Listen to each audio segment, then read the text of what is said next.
अभी तो डॉक्टर साहब की बहुत सारी किताबें रह गई हैं लगाने के लिए, लेकिन थोड़ा सा स्थान मुझे भी इस फ्रेम में चाहिए थोड़ी देर के लिए, क्योंकि मुझे शुभकामनाएं देनी है और पूरे परिवार का अभिनंदन करना है।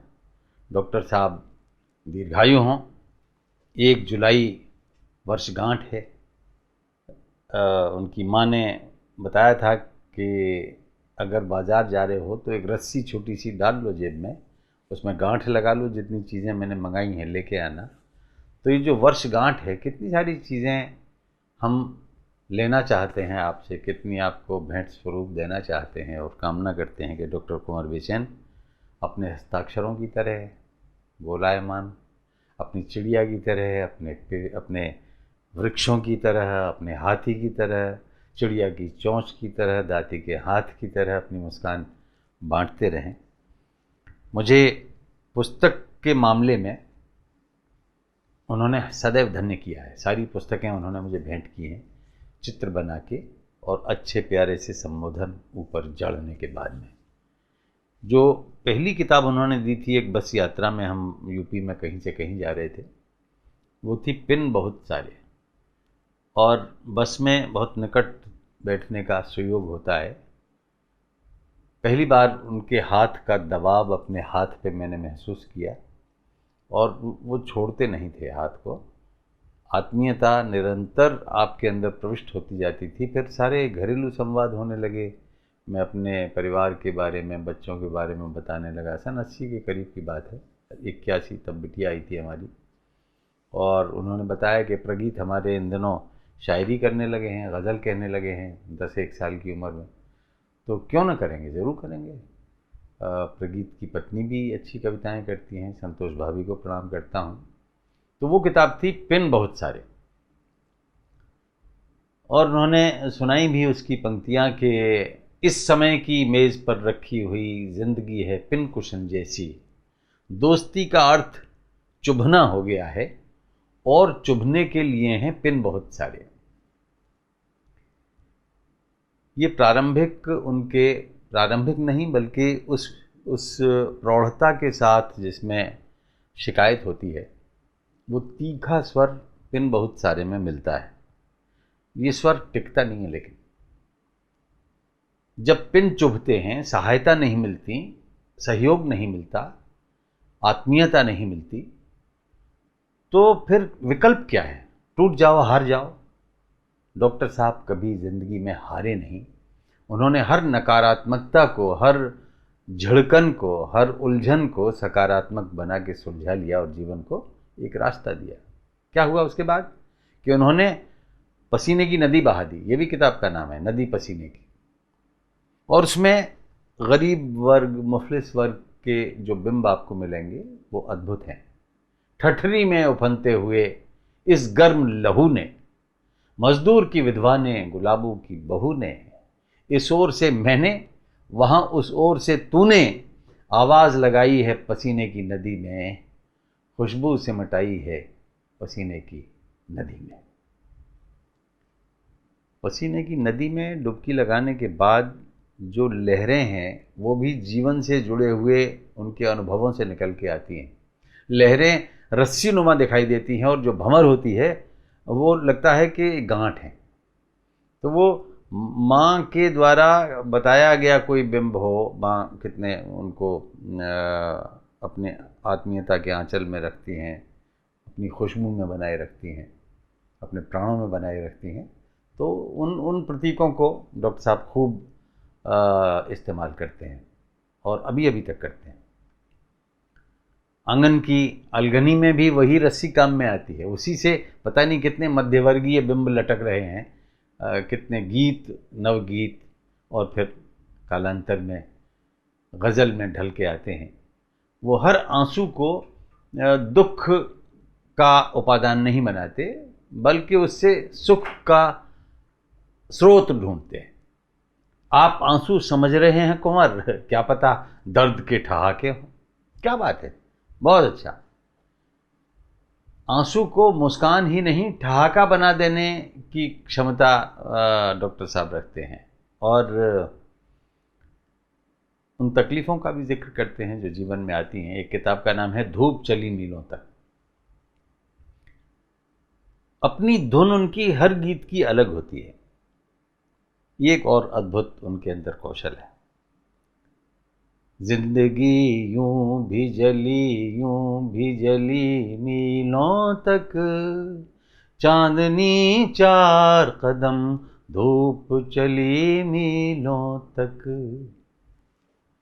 इसका एक शेर ब्रजभानु लली वाला बहुत अच्छा है। प्यार में कैसी थकन कह के ये निकली घर से, कृष्ण की खोज में वृषभानु लली मीलों तक, चांदनी 4 कदम धूप चली मीलों तक। अब मीलों को जब खींच दोगे तो उस दूरी का भी एहसास हो जाता है। तो कवि जो धुन बनाता है उसमें शब्द भी अपने लिए पर्याप्त स्थान ढूंढते हैं कि कहाँ संकुचित हो जाना है, कहाँ कवि कामना के अनुरूप ढल के बढ़ जाना है। अब ये किताब है भीतर सांकल बाहर सांकल। ये बड़ी अजीब स्थिति है कि जो अंदर है वो बाहर नहीं आ सकता और जो बाहर है वो अंदर नहीं जा सकता। तो क्या करें भैया? तो फिर एक नई किताब लिखी, शामियाने कांच के। भैया शामियाने कांच के बना लो, ये भ्रम बना रहेगा कि सबको सब दिखाई देता है, लेकिन कांच के शामियाने में कुछ सुनाई नहीं देगा अगर कोई आवाज देता है। ये भी किताब है, कोई आवाज देता है तो क्या होगा? वर बाहर खड़ा है और महावर इंतजारों का अंदर है, पाहुन बाहर है। अब कांच खटखटाए या सांकल खड़खड़ाए, हार थक के इधर उधर जाके वो दीवार पे दस्तक देगा। अब ये बिंब दीवार पे दस्तक देने वाला बड़ा, क्योंकि कई बार हाथ से इस तरह दीवार को या दरवाजे को ठोका जाता है। अब ऐसे ठोकने लगा दीवार तब तो हाथ लहूलुहान हो जाएगा। हमारे पिताजी कहते थे अपनी एक गीत में कि तुमसे टकराना चट्टान से टकराना है, पर मैं टकराऊंगा। पिताजी के समकालीन जो कवि रहे थे वो इसमें भरोसा रखते थे कि आते हैं तूफान अगर तो आने दो, सुख का क्या है, चला जाए बड़े सुख से, मैं टकराऊंगा, चट्टान से टकराना। तो टकरा के विजित होते थे। लेकिन डॉक्टर साहब क्या करते हैं कि डॉक्टर साहब अपने लघु प्रयत्नों में इतना भरोसा रखते हैं कि जैसे उन्होंने पत्थर फेंके, मैंने घर बना लिया। अब उनके पत्थरों से घर कहाँ बनेगा घर, लेकिन एक सोच है, एक सकारात्मक सोच है। तो इसमें वो कहते हैं कि दीवारों पर दस्तक देते रहिएगा, दीवारों में दरवाजे बन जाएंगे। छोटे प्रयत्नों से अपनी सकारात्मकता को अगर बनाए रखेंगे तो कभी जीवन में हार न मिलेगी। और देर लगेगी, धीरे धीरे होगा, चुपके चुपके होगा। पहले तो ये चुपके चुपके यूं ही हिलते डुलते हैं, पहले तो ये चुपके चुपके यूं ही हिलते डुलते हैं, दिल के दरवाजे हैं आखिर खुलते खुलते खुलते हैं। तसल्ली, धैर्य और एक सोच के हम जो कुछ करेंगे उसके परिणाम हमको सुखद मिलेंगे। भले ही वो पाषाणी प्रयत्न हो, उनमें भी हम फूंक भरेंगे तो पत्थर की बांसुरी बना देंगे। आते ही मेरे ओठों पे बजती है अपने आप, फूलों के जिस्म वाली वो पत्थर की बांसुरी। ये भी किताब का नाम है। लेकिन एक चीज वो ध्यान रखते हैं कि वो दिन नहीं रहे जब सारी सुख सुविधाओं का और सारे सुखद प्रसंगों का और प्रेम का अतिरेक था और आपका काम चल रहा था। नहीं चलेगा। वो दिन दिवंगत हुए, वो गए प्यारे लाल। अब कुछ करो, उद्यम करो, लेकिन याचक मत बनो। उनके व्यक्तित्व की ये एक और फलक नुमा स्थिति है कि वो याचना नहीं चाहते, वो हाथ नहीं फैलाना चाहते, क्योंकि जानते हैं कि जिनसे आप मांगना चाहते हो उनके पास है नहीं, और अगर है तो उससे तुम्हारा कोई भला नहीं होने वाला है, तुम्हारी प्यास न बुझेगी। कहते हैं कि मांग न पानी जग के खारे सागर से, तेरी प्यास बुझेगी तेरी गागर से, मांग न पानी जग के खारे सागर से। दोनों इसकी भिन्न है उनकी, लेकिन अद्भुत है। एक और भी बताता हूँ कि वो एक प्रतीक लेते हैं, उसका मानवीकरण करते हैं या उससे और अर्थों के रास्ते खोल देते हैं। अब जैसे बदरा है, पानी है, नदी है, समंदर है, धूप है, छाया है, ये बहुत मिलते हैं। अब उनका एक गीत जो बहुत लोकप्रिय हुआ था, सब जानते हैं कि बदरी बाबुल के अंगना जइयो, बड़ा मार्मिक है, बहुत महिलाएं रोती हैं उसे सुन के।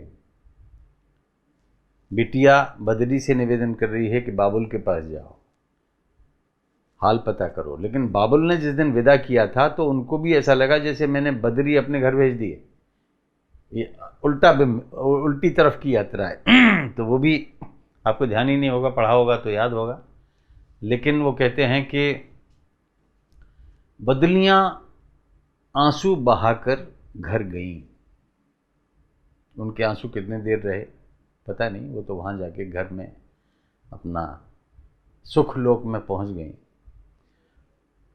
बदलियां आंसू बहाकर घर गईं, पेड़ उसके बाद भी रोते रहे।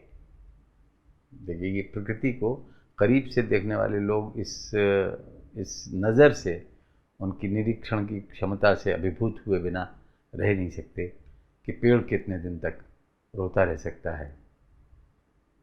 रुदन रुके तो सुबह हो, तो सुबह हो भी किताब है।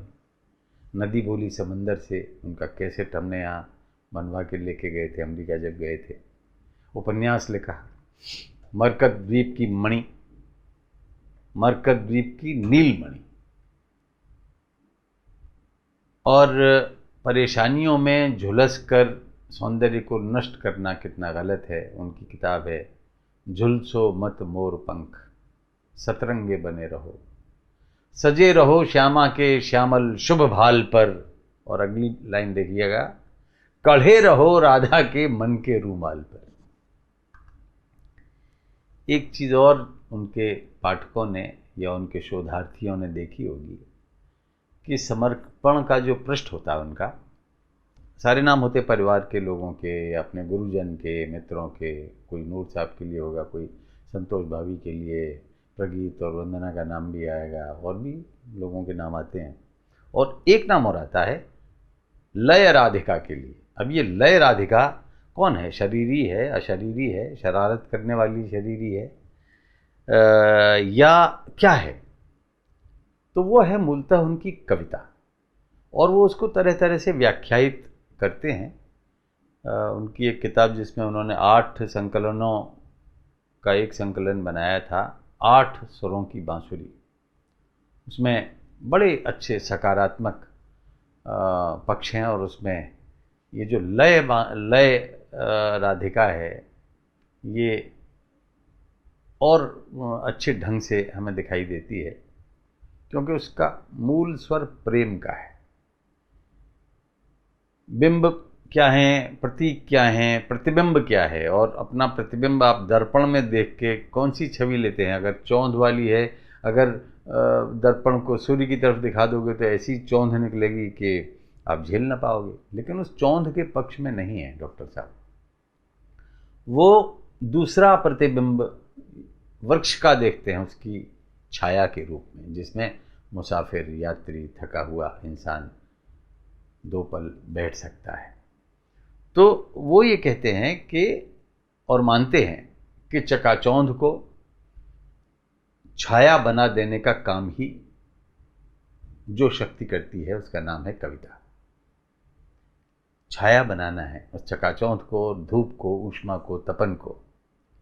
और उनके काव्य में जो रस्सियां हैं ना यादों की, माँ के द्वारा दी गई एक विरासत की, वो लहरें रस्सियां लगती हैं, और जहाँ भंवर होती है उसको कहते हैं कि ये मेरी शब्द शब्द की गांठें हैं।